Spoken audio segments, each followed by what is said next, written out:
Hallelujah. കർത്താവ് നിങ്ങളെ ധാരാളമായി അനുഗ്രഹിക്കട്ടെ. വീണ്ടും നിങ്ങളോടൊപ്പം കർത്താവിന്റെ മാറ്റമില്ലാത്ത വചനമായിട്ടായിരിക്കാൻ സ്വർഗത്തിലെ ദൈവമിടയാക്കിയ ദൈവത്തെ നന്ദിയോടെ സ്തുതിക്കുന്നു.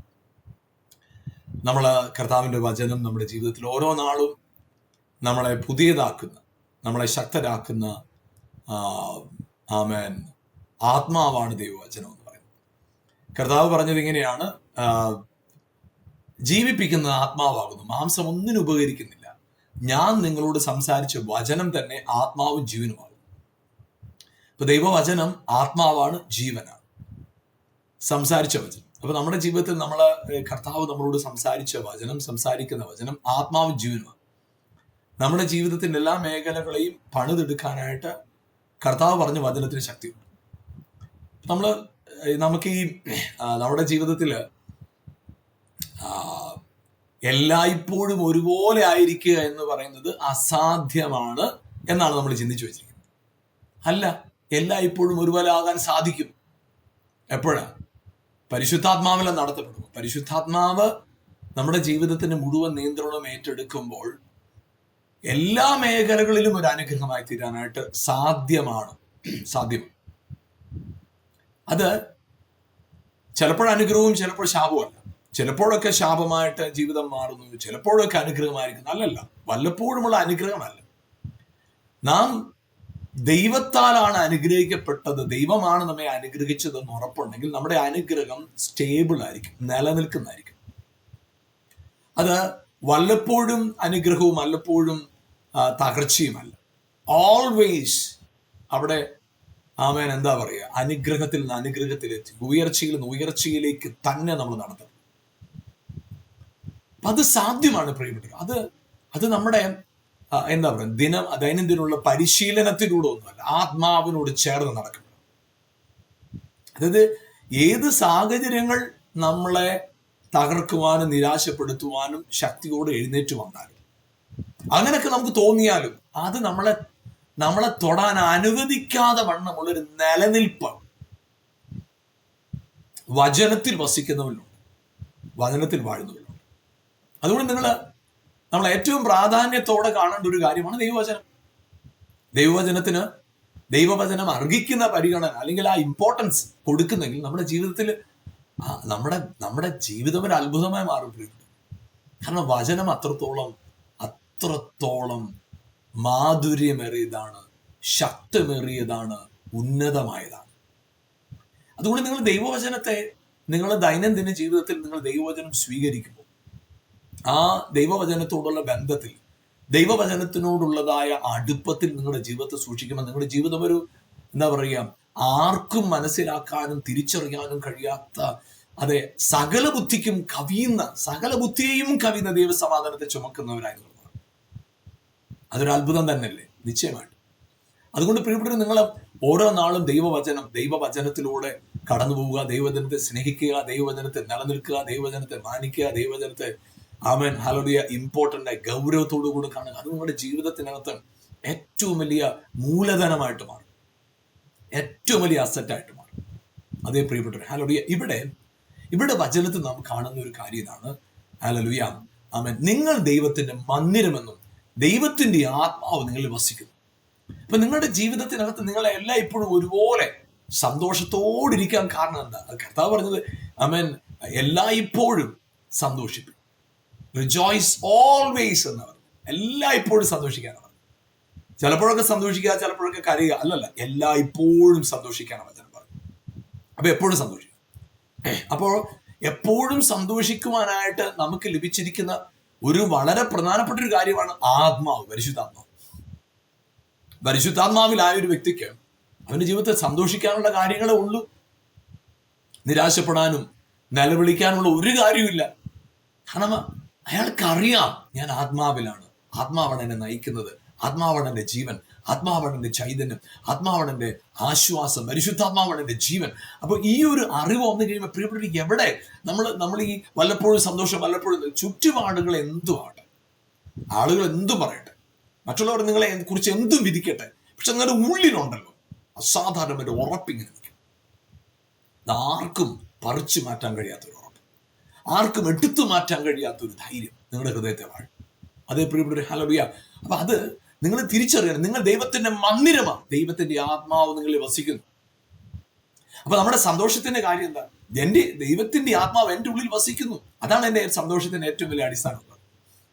അത് നമ്മൾ തിരിച്ചറിയുമ്പോൾ നമ്മുടെ ജീവിതത്തിനകത്തുണ്ടാകുന്ന സന്തോഷം അസാധാരണമാണ്.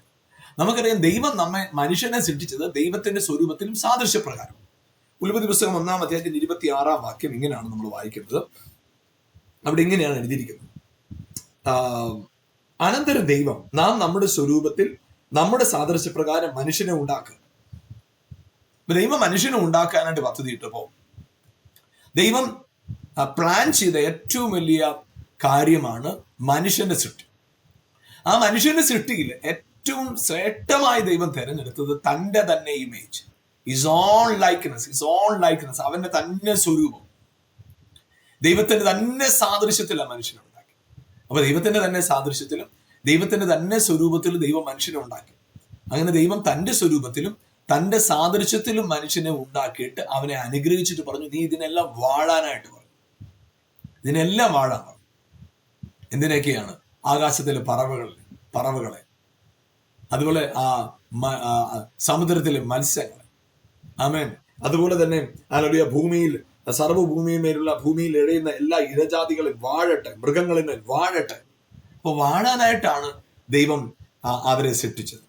അപ്പൊ അങ്ങനെ ദൈവം വാഴുവാനായിട്ട് മനുഷ്യനെ സൃഷ്ടിച്ച് തൻ്റെ സ്വന്തം സാദൃശ്യത്തിലും തൻ്റെ സ്വരൂപത്തിലും മനുഷ്യനെ സൃഷ്ടിച്ചു.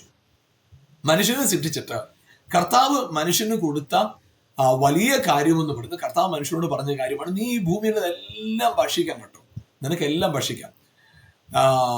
അവിടെ ആദമിനെ ഹവയും രണ്ടായിട്ടല്ല ദൈവം സൃഷ്ടിച്ചത്. നമുക്ക് കാണാൻ സാധിക്കുന്നത് ഇങ്ങനെയാണ്.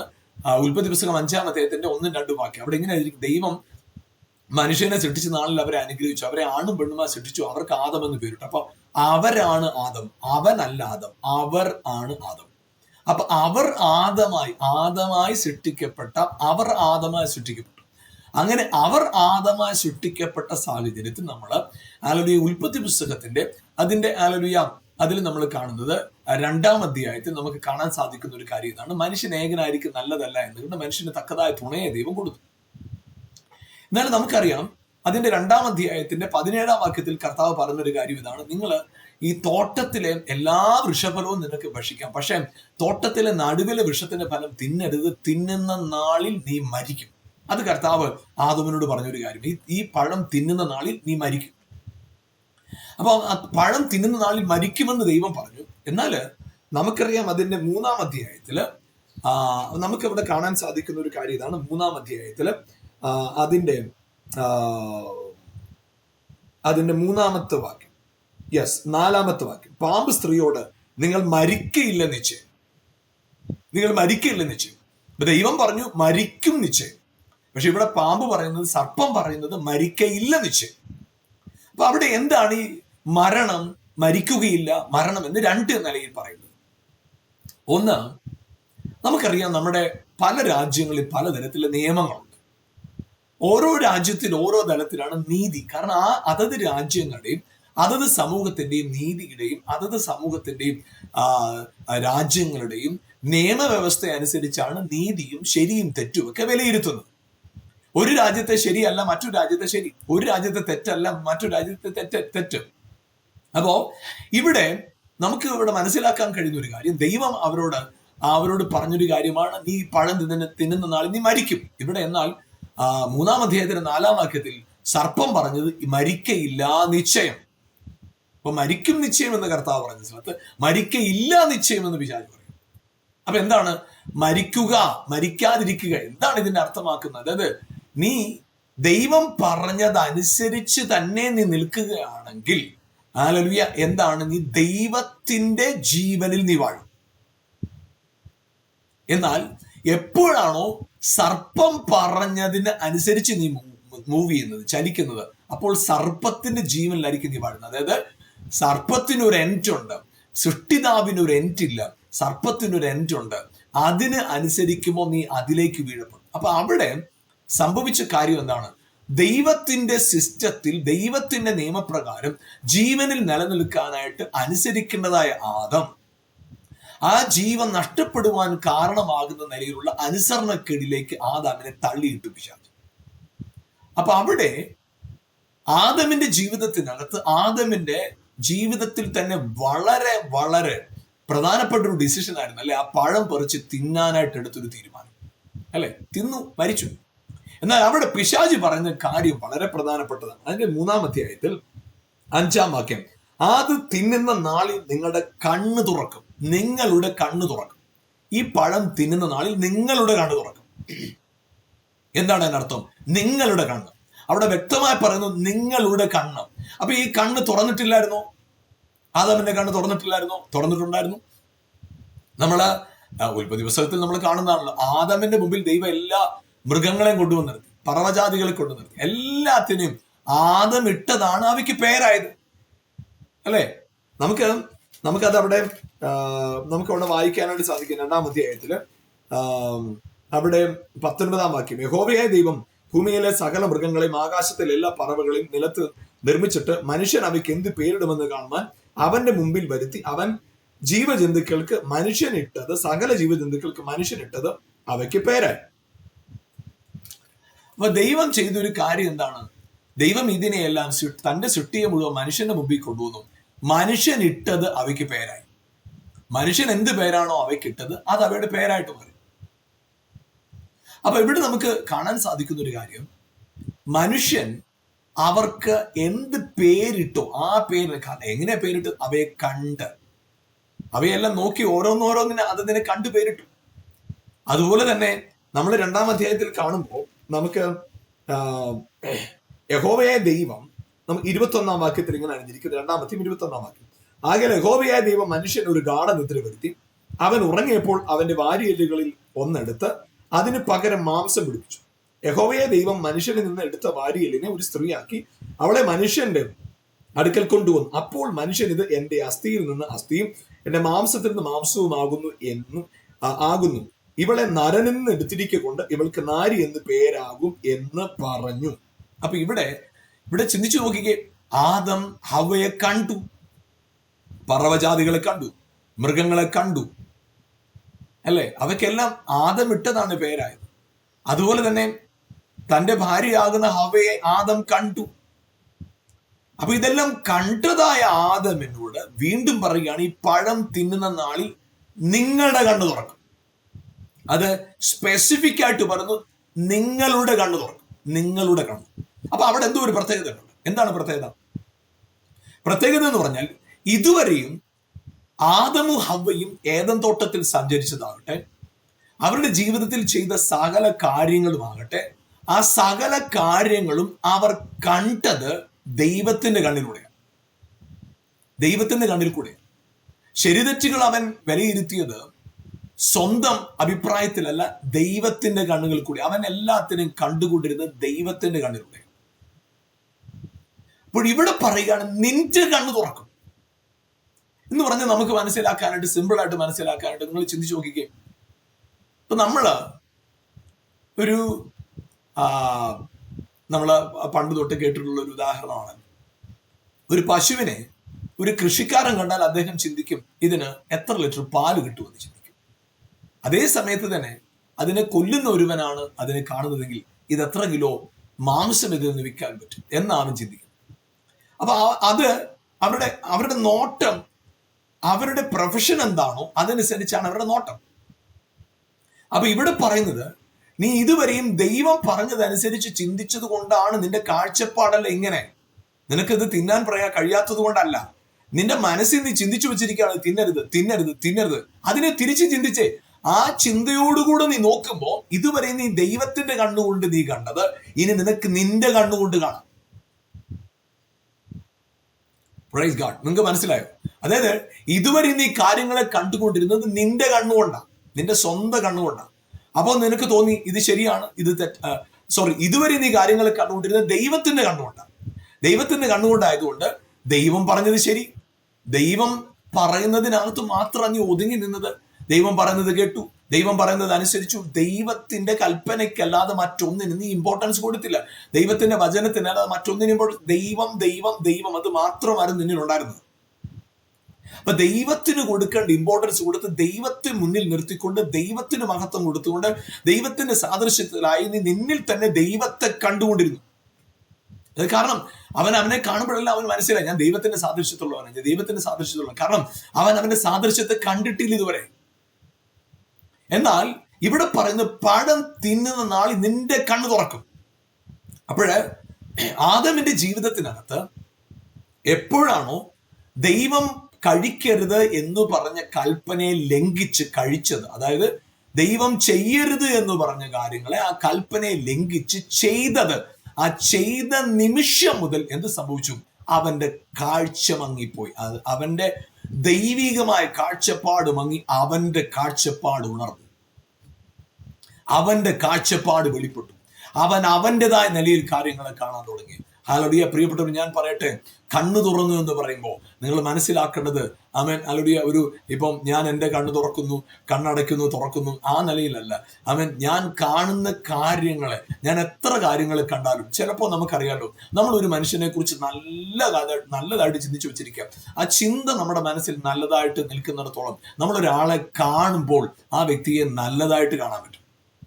എന്നാൽ ചില നാളുകൾക്ക് ശേഷം നമ്മളൊരു കാര്യം കേട്ടല്ല കേട്ടോ, നിങ്ങൾ ഉദ്ദേശിച്ച പോലെ അല്ല കേട്ടോ, ആ വ്യക്തി ഭയങ്കര അസാധാരണ മോശക്കാരനാണ്, ആ വ്യക്തിയെ കൂട്ടുകൂടാൻ കൊള്ളത്തില്ല, ആ വ്യക്തി ഇന്ന ദുർസ്വഭാവങ്ങളുള്ള വ്യക്തിയാണ്, എനിക്ക് നേരിട്ട് അറിയാവുന്നതാണ് എന്നൊക്കെ ഒരാൾ നിങ്ങളുടെ അടുത്ത് പറഞ്ഞു കഴിയുമ്പോൾ, നമുക്ക് അങ്ങനെ ഒരു ഇൻഫർമേഷൻ കിട്ടിക്കഴിയുമ്പം പിന്നെ നാം ആ വ്യക്തിയെ കാണുമ്പോൾ നമ്മൾ നേരത്തെ കണ്ട വ്യക്തി തന്നെയാണത്, നേരത്തെ കണ്ട നാം തന്നെയാണ്, നാം നേരത്തെ കണ്ടുകൊണ്ട് തന്നെയാണ് നമ്മൾ കാണുന്നത്. പക്ഷേ ഇപ്പോഴൊരു ചെറിയ കുഴപ്പമുണ്ട്.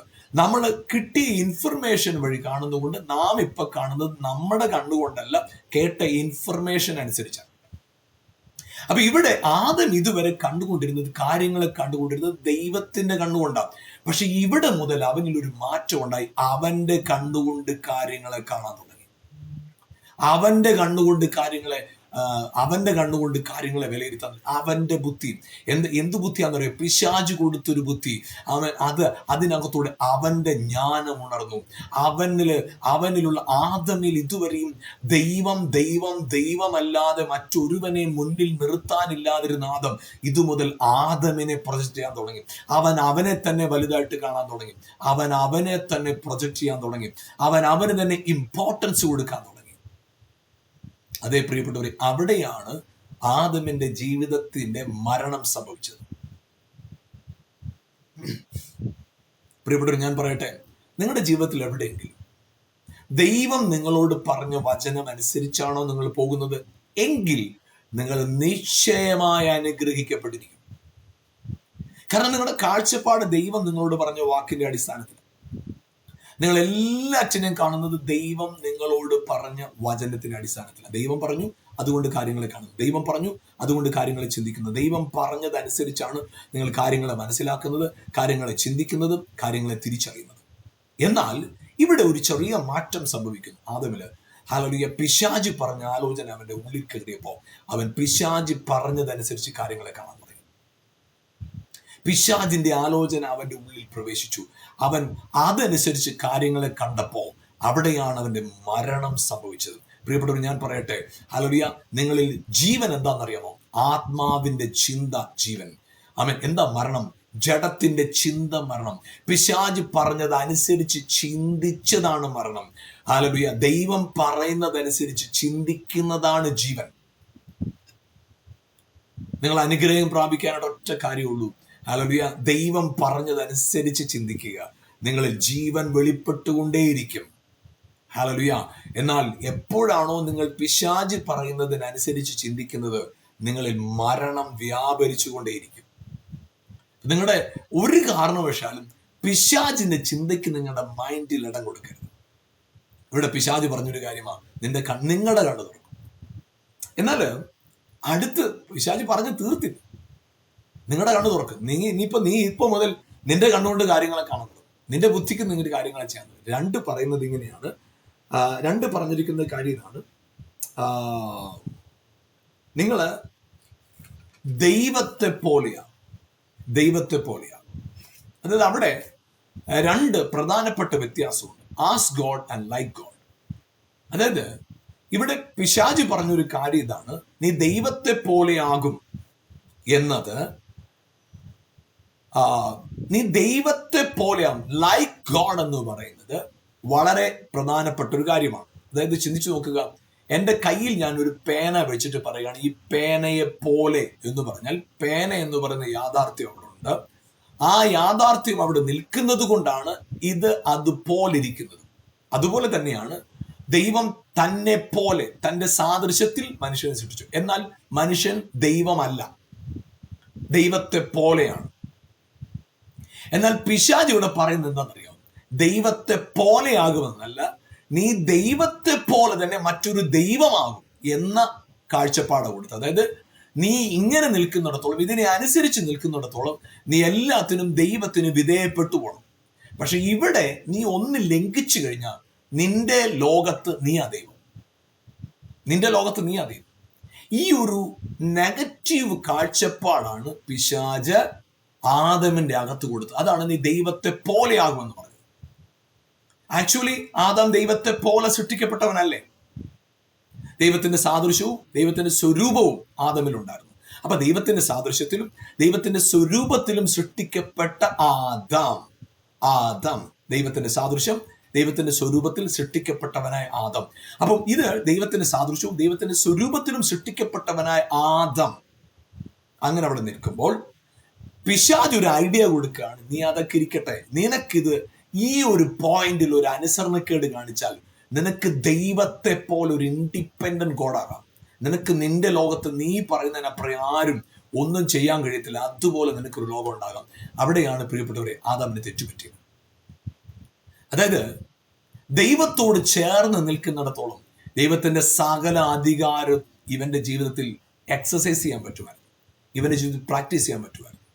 എന്നാൽ ഇവിടെ പിശാച് പറഞ്ഞൊരു കാര്യമാണ്, നീ പഴം തിന്നാൽ നിനക്ക് ദൈവത്തെ പോലെ മറ്റൊരു ദൈവമാകും. You can be same like God. നിനക്ക് ദൈവത്തെ പോലെ മറ്റൊരു ദൈവം, ദൈവത്തെ കൂടാതെ നിനക്കൊരു ദൈവമാകാം. ആ ഒരു ചിന്തയാവും കൊടുത്തത്. അടുത്ത് പിശാച് പറഞ്ഞൊരു കാര്യമാണ്, ദൈവത്തെ പോലെ നിങ്ങൾ കണ്ണു തുറക്കും, നിങ്ങൾ നന്മ തിന്മകളെ അറിയുന്നവരാ. ദൈവത്തെ പോലെ നന്മ തിന്മകളെ അറിയുന്നവരാണ്. അപ്പൊ അതായത് ദൈവം എന്താണോ നന്മ എന്ന് പറയുന്നത് അതല്ലേ നിനക്കിപ്പോ നന്മ. ദൈവം എന്താണോ തിന്മ എന്ന് പറയുന്നത് അതല്ലേ നിനക്ക് തിന്മ. അതിൽ നിന്ന് മാറി നിനക്ക് നിന്റെ ശരികളും നിനക്ക് നിന്റെ തെറ്റുകളും, അങ്ങനെ ഒരു ലോകം നിനക്കുണ്ട്. അപ്പൊ അതുകൊണ്ടല്ലേ ആ ഒരു ഐഡിയ, ആ ഒരു മെന്റാലിറ്റി കായീനിൽ വന്നപ്പോ കായീൻ ഹാബേലിനെ കൊന്നു. അവന് ശരിയായിട്ട് ചെയ്തു, അവന് തെറ്റായിട്ട് തോന്നില്ല, അവന് ശരിയാണ് തോന്നിയത്, കൊന്നുകളഞ്ഞു, സ്വന്തം സഹോദരനെ കൊന്നുകളഞ്ഞു. പിന്നത്തതിൽ ദൈവം ചോദിച്ചു, നിന്റെ സഹോദരനായ ഹാബേൽ എന്തി? അവന്റെ രക്തം എന്നോട് നിലവിളിക്കുന്നു ഭൂമിയിൽ നിന്ന്. കായീൻ ഒരു നിമിഷം പോലും ആലോചിച്ച് നിൽക്കാതെ കായീൻ പറഞ്ഞത്, ഞാൻ എന്റെ സഹോദരന്റെ കാവൽക്കാരാണ്. അപ്പൊ അവിടെ നന്മ തിന്മകൾ, ദൈവം പറയുന്ന നന്മ, ദൈവം പറയുന്ന തിന്മ. ദൈവം പറയുന്ന നന്മ അവന് നന്മയായിരുന്നു, ദൈവം പറയുന്ന തിന്മ അവന് തിന്മയായിരുന്നു. പക്ഷെ ഇവിടെ അവന്റെ സ്ഥിതി മാറി. അവൻ അവന്റെ തിന്മ, അവൻ അവന്റെ നന്മ എന്ന ഒരു തലത്തിലേക്ക് കാര്യം മാറി. അവിടെയാണ് ഹല്ലേലൂയ ആദമിന്റെ മരണം സംഭവിച്ചത്. Death of Adam. ആദമിന്റെ മരണം സംഭവിച്ചത് അവിടെ. പ്രിയപ്പെട്ടവർ, ഞാൻ പറയട്ടെ, നിങ്ങളുടെ ജീവിതത്തിനകത്ത് സ്വർഗത്തിലെ ദൈവം നിങ്ങൾക്ക് വേണ്ടി പദ്ധതിയിട്ടിരിക്കുന്ന ദ ഗ്രേറ്റസ്റ്റ് പ്ലാൻ എവർ, നിങ്ങൾ ലോകത്ത് ഇന്നുവരെ കണ്ടിട്ടില്ലാത്ത, നിങ്ങൾ ഇന്നുവരെ മനസ്സിലാക്കിയിട്ടില്ലാത്ത, നിങ്ങളുടെ ബുദ്ധിയിൽ ചിന്തിച്ചു പോലും നോക്കിയിട്ടില്ലാത്ത ഏറ്റവും greatest and wonderful and blessed ആയിട്ടുള്ള ഒരു ഫ്യൂച്ചർ കർത്താവ് നിങ്ങൾക്ക് വേണ്ടി കർത്താവ് ഒരുക്കിയിട്ടുണ്ട്. ഹല്ലേലൂയ. അപ്പോൾ അതിലേക്ക് നിങ്ങൾ ആയിത്തീരാനായിട്ട് കർത്താവ് ആഗ്രഹിക്കുന്ന ഒരു കാര്യം എന്താണെന്നറിയോ? കർത്താവ് ആഗ്രഹിക്കുന്ന ഒരു കാര്യമാണ് ഹല്ലേലൂയ. ഒന്ന്, ഹല്ലേലൂയ, ഇവിടെ പറഞ്ഞ നേരെ തിരിച്ച്, നിങ്ങൾ നിങ്ങളുടെ കണ്ണ് തുറക്കുന്നതിന് പകരം ദൈവത്തിന്റെ കണ്ണ് നിങ്ങളുടെ കണ്ണായി മാറട്ടെ. അതായത് ദൈവത്തിന്റെ ആലോചനയിൽ ജീവിക്കുന്നവരായിട്ട് നിങ്ങൾ മാറുക. രണ്ട്, ഹല്ലേലൂയ, ആമേൻ, ദൈവത്തെ പോലെ ഒരു ഇൻഡിപെൻഡന്റ് ഗോഡ്. ദൈവം എന്റെ കാര്യത്തിൽ എന്തിനാണ് ഇടപെടുന്നത്? ഞാൻ എന്റെ കാര്യം അല്ല, ദൈവത്തിൽ ആ സർവശക്തനായ കർത്താവിൽ വസിച്ചുകൊണ്ട് അവന്റെ അധികാരത്തെയും അവന്റെ ശക്തിയും അവന്റെ മഹത്വത്തെയും ചുമക്കുന്ന പാത്രങ്ങളായി തീരുക എന്നത് കർത്താവ് നമ്മളിൽ കൂടെ ആഗ്രഹിക്കുന്ന കാര്യമാണ്. മൂന്നാമത്തെ കാര്യമാണ് ഹല്ലേലൂയ നന്മ തിന്മകളെ കുറിച്ച്. ദൈവം നന്മയെന്ന് പറയുന്നതിന് നന്മയായിട്ടും ദൈവം തിന്മയെന്ന് പറയുന്നതിന് തിന്മയായിട്ടും കാണുമ്പോൾ അവിടെയാണ് ഹല്ലേലൂയ എന്ത് സംഭവിക്കുന്നത്? ദൈവത്തെ ഹല്ലേലൂയ ദൈവം തന്നെ പോലെ സൃഷ്ടിച്ച മനുഷ്യന് ആ ദൈവത്തെ പോലെയായി തീരാനായിട്ടും ദൈവം ആഗ്രഹിച്ചതുപോലെ സാഹചര്യങ്ങളെ വാടാനായിട്ടും സാധിക്കുന്നത് ആ ഒരു തിരിച്ചറിവിനകത്താണ്. Praise God, hallelujah. പ്രിയപ്പെട്ടവരെ, അതുകൊണ്ട് പരിശുദ്ധാത്മാവിൽ നിങ്ങളുടെ ജീവിതത്തെ കർത്താവിൽ നിന്ന് വിട്ടുകൊടുക്കാമോ? നിങ്ങളെ ഒരു അനുഗ്രഹമാക്കി മാറ്റുക, നിങ്ങളെ ഒരു ഒരു ഒരു ഒരു എന്താ പറയുക, ദൈവനാമത്തിന് ഈ ദേശത്ത് അല്ലെങ്കിൽ നിങ്ങളായിരിക്കുന്ന പട്ടണത്തിൽ ഒരു അടയാളമായിട്ട് നിർത്തുക എന്നത് കർത്താവിൻ്റെ പദ്ധതിയാണ്. അത് നിങ്ങൾക്ക് വേണ്ട ഒറ്റ യോഗ്യത ഇത്രേ ഉള്ളൂ: കർത്താവിനെ പോലെ ചിന്തിക്കുക, കർത്താവിനെ പോലെ കാണുക, കർത്താവിൽ മറഞ്ഞിരിക്കുക, ക്രിസ്തുവിൽ മറഞ്ഞിരിക്കുക. ആമേൻ. കൊലോസ്യ ലേഖനത്തിൽ അതിൻ്റെ 3-ാം അധ്യായത്തിൽ ഇങ്ങനെയാണ് പറയുന്നത്: നിങ്ങൾ അവനോടുകൂടി ഉയർത്തെഴുന്നേറ്റിരിക്കുന്നുവെങ്കിലും ഉയരത്തിലുള്ളത് തന്നെ, അവനിരിക്കുന്നിടമായി ഉയരത്തിലുള്ളത് തന്നെ ചിന്തിക്കും. അതിനോട് ചേർന്ന് പറയുന്ന ഒരു വാക്യം ഇതാണ്: നിങ്ങളുടെ ജീവൻ ആമേൻ ക്രിസ്തുവിനോടുകൂടെ ദൈവത്തിൽ മറഞ്ഞിരിക്കുക, ദൈവത്തിൽ മറഞ്ഞിരിക്കുക. ആർക്കും ഒന്നിനും ഒരു പ്രതികൂലങ്ങൾക്കും ഒരു പ്രതിസന്ധിക്കും തകർക്കുവാൻ നശിപ്പിക്കുവാൻ കഴിയാത്ത വിധം അത്ഭുതകരമായിട്ട് നിങ്ങളുടെ ജീവിതത്തിൽ അവൻ ചെയ്തിരിക്കുന്ന അസാധാരണമായ പ്രവൃത്തി, നിങ്ങൾക്ക് വേണ്ടി കർത്താവ് ഒരുക്കിയിരിക്കുന്ന അസാധാരണമായ പ്രവൃത്തി, ലോകത്തിനും മനുഷ്യർക്കും തിരിച്ചറിയാൻ കഴിയാത്തത് നിങ്ങളെ കർത്താവ് ഒരുക്കിയിട്ടുണ്ട്, കണ്ടിട്ടുണ്ട്. ആകയാൽ അതിൽ വാഴുവാനായിട്ട് പരിശുദ്ധാത്മാവ് നിങ്ങളെ സഹായിക്കട്ടെ. നമുക്ക് ഒരുമിച്ച് പ്രാർത്ഥിക്കാം. ഞങ്ങളുടെ നല്ല കർത്താവ്, ഞങ്ങളെ കേൾപ്പിച്ച വചനത്തിനായി സ്തോത്രം. കർത്താവെ, ഈ പ്രോഗ്രാമിലൂടെ എന്നെ കണ്ടുകൊണ്ടിരിക്കുന്ന പ്രിയപ്പെട്ടവർക്കായി സ്തോത്രം ചെയ്യുന്നു. കർത്താവിൻ്റെ ജീവനിൽ വാഴുവാനായിട്ട്, കർത്താവിന് വേണ്ടി നിലനിൽക്കുവാനായിട്ട്, കർത്താവിനെ ഉയർത്തുവാനായിട്ട് യെസ് ഞങ്ങളെ ഞങ്ങളുടെ കരങ്ങളിലേക്ക് ഏൽപ്പിക്കും. ഞങ്ങളുടെ ജീവിതത്തിൽ ഞങ്ങൾ എവിടെ പരാജയപ്പെട്ടു, എവിടെ തകർന്നു, എവിടെ ശൂന്യമായോ അവിടെ എല്ലാം ഞങ്ങളെ പണിയാൻ, ഞങ്ങളെ അനുഗ്രഹിക്കുവാൻ, ഞങ്ങളെ ഉയർത്തുവാൻ, ഞങ്ങളെ മാനിക്കാനായിട്ട് അവിടുന്ന് ശക്തനാകിയാൽ സ്തോത്രം.